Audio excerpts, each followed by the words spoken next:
Today we'll be taking on homework assignment number 2 with the problem number being 8 for this PanCaps assignment. This assignment reads figure example 21.8, which has a little image below that I try to replicate the best of my ability, shows a standing wave that is oscillating at frequency f0. And the first question of this problem says, how many antinodes will there be if the frequency is doubled to 2f0? Explain. Well, first off, we have to count how many antinodes this first wave has. This first wave has 1, 2, 3, 4. 4 antinodes. All right. Okay. Now what we want to do is we want to go from frequency f0 to 2f0.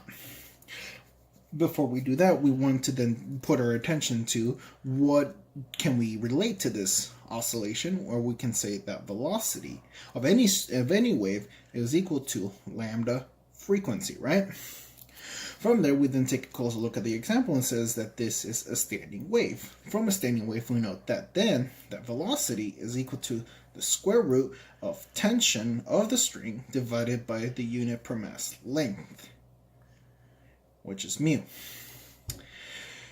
Knowing that for a standing wave, the velocity is depending on these two variables, we can then say that since there's no mention of those two variables within the problem, that velocity in both cases from f0 to f0, we're saying that velocity is not changing.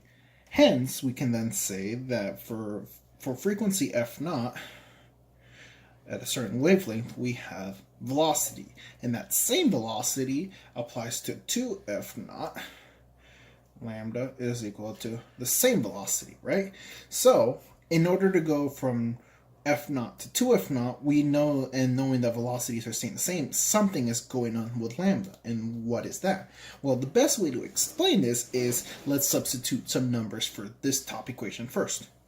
Now, going in simple order, we have, let's say, 2 for the frequency, 2 for lambda, and this production, or this product, is equal to 4. From there, we are then going to be like, okay, well, this frequency, as based off what we wanted to do here, is we want to double it. And based off the equations that we have here, we prove that velocity in this equation will stay the same due to it be velocity dependent on tension and unit per mass length. So we know that our product here, our second product, will be equal to 4.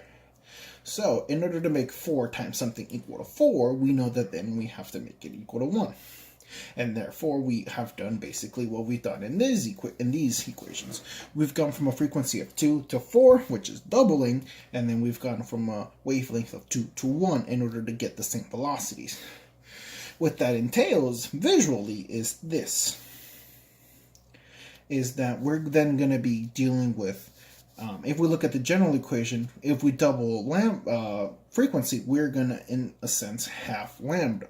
And since in lambda we have 4 waves, or a wavelength of, I guess, technically 4, well, not really, but what's going to end up happening is we're going to be reducing these wavelengths in half, meaning we're going to be able to fit twice as many waves in the same distance.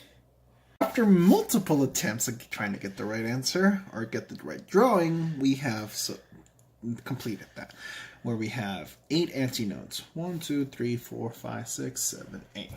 So to answer the question is how many antinodes will there be if the frequency is doubled, we go from 4 antinodes in the original drawing to 8. So we basically doubled the number of antinodes. Thank you and have a good day.